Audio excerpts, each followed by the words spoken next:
میرا پیارا نبی کتنا پیارا نبی.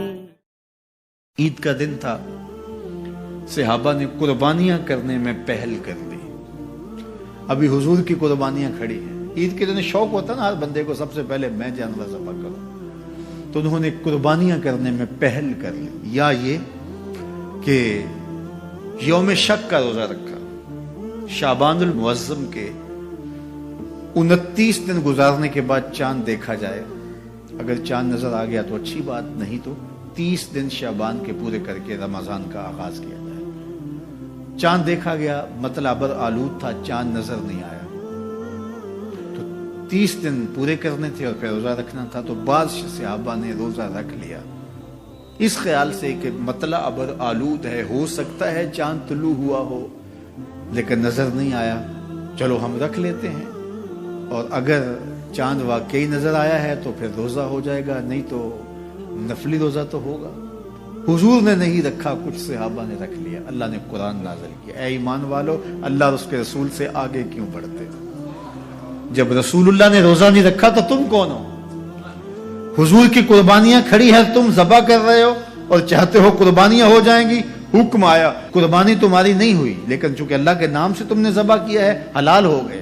یہ جلد بازی کا گوشت ہے جو تم کھا تو سکتے ہو لیکن قربانیاں نہیں ہوئی. دوبارہ لو اور ذبح کرو اس لیے کہ تم نے رسول سے پہل کی ہے.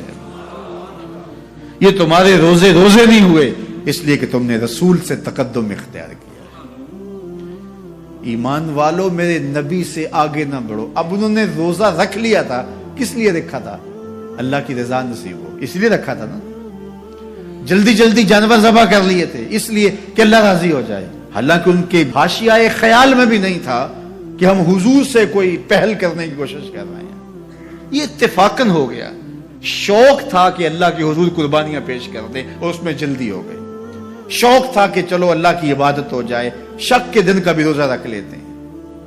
حضور سے کوئی نہ مقابلہ تھا نہ حضور سے جلدی کا ذہن تھا. لیکن اللہ نے کہا اگرچہ اتفاقاً ہوا ہے لیکن ہوا تو حضور سے پہلے ہے، لہٰذا میں اس کو گوارا نہیں کرتا. یہ تمہاری عبادت ہی نہیں ہے، تمہارا گوشت جلد بازی کا گوشت ہے، کھا سکتے ہو لیکن قربانی تمہیں دوبارہ کرنا ہوگی اس لیے کہ تم نے میرے رسول سے پہل کی. یہ ہے رسول اللہ کا ادب، یہ ہے رسول اللہ کی تعظیم. حدیبیہ کے مقام پر جب صحابہ نے پڑاؤ کیا، عثمان غنی رضی اللہ تعالیٰ عنہ سے فرمایا جاؤ تم جا کے اپنے رشتہ داروں سے کہو ہم لڑائی کے لیے نہیں آئے، ہم تو عمرے کے لیے آئے ہیں. تو حضرت عثمان غنی گئے تو انہوں نے کہا کہ عثمان ہم عمرہ انہیں نہیں کرنے دیں گے لیکن اللہ کا گھر سامنے ہے، چلو تم آئے ہو تو طواف کر لو. تو حضرت عثمان غنی نے کہا عجیب لوگ ہو، حضور نہ کرے اور میں کر لوں. اللہ اکبر.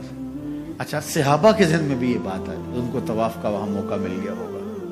بچھڑے ہوئے تھے، کتنا عرصہ ہو گیا تھا مکے کو چھوڑ کے آئے ہوئے. جب حضرت عثمان غنی واپس آئے تو کہا کہ عثمان تم بڑے خوش قسمت ہو کہ تم نے طواف کر لیا ہوگا. کہا تمہاری غلط فہمی ہے، میری خوش قسمتی یہ نہیں کہ میں نے طواف کیا، یہ کیسے ہو سکتا ہے؟ حضرت عثمان نے کہا میں 1 سال بھی وہاں رکتا تو طواف نہ کرتا اگر میرے رسول نے نہیں کیا.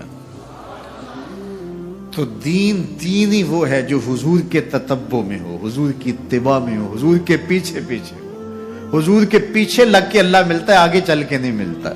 یہ صحابہ مزاج سمجھتے تھے. لا تقدموا بین یدی اللہ ورسولہ. اللہ اکبر. اس لیے خدا تک پہنچنے کا راستہ ہی یہی ہے، خدا کا یہی ہے در، نہیں اور کوئی مفر مکر. جو وہاں ہو یہیں آ کے ہو، جو یہاں نہیں وہ وہاں نہیں. وہی لا مکان کے مکی ہوئے، سر عرش تخت نشین ہوئے. یہ نبی ہیں جس کے ہیں وہ مکان، وہ خدا ہے جس کا مکان ہے. تو خدا تک پہنچنے کا یہی راستہ ہے. حج میں رمی جمار کے بعد قربانی کرنا ہوتی ہے، اور یہ قربانی جو حج کے موقع پر کی جاتی ہے یہ حج کا شکرانہ ہوتی ہے. اللہ کے محبوب علیہ السلام 63 اونٹ قربانی کے لیے اپنے ساتھ لے کر آئے تھے. حضرت علی المرتضیٰ رضی اللہ تعالیٰ عنہ یمن سے تشریف لائے تو حضور علیہ السلام کے لیے 37 اونٹ انہوں نے پیش کیے. تو جب قربانی کا مرحلہ آیا تو حضور کی جانب سے 100 قربانیاں پیش کی گئی. 63 قربانیاں حضور نے اپنے ہاتھ سے ذبح فرمائی اور باقیوں کے لیے حضرت علی المرتضیٰ رضی اللہ تعالیٰ عنہ کو اپنا وکیل بنایا. 5 اونٹ حضور کی خدمت میں پیش کیے جاتے اور حضور ان کو ذبح فرماتے. روایات میں آتا ہے جب 5 اونٹ حضور کی خدمت میں لائے جاتے تو وہ ایک دوسرے سے آگے بڑھ کے ذبح ہونے کے لیے لیٹ جاتے کہ حضور کے ہاتھوں سے اگر ذبح ہونا نصیب ہو تو یہ زندگی کی ضمانت ہے. کیا رنگ تھے، کائنات کی ہر شے حضور کو پہچانتی بھی تھی، حضور کو مانتی بھی تھی. فرمایا سرکش انسانوں اور سرکش جنوں کے علاوہ کائنات کی ہر شے اس بات کو جانتی ہے کہ میں اللہ کا رسول ہوں. سرکش جن اور سرکش انسان نہیں مانتے، ضد کرتے ہیں، انکار کرتے ہیں، تمرد کا شکار ہوتے ہیں، لیکن باقی پوری کائنات اللہ کے محبوب کے قصیدے پڑھتی ہے، حضور پر ایمان رکھتی ہے،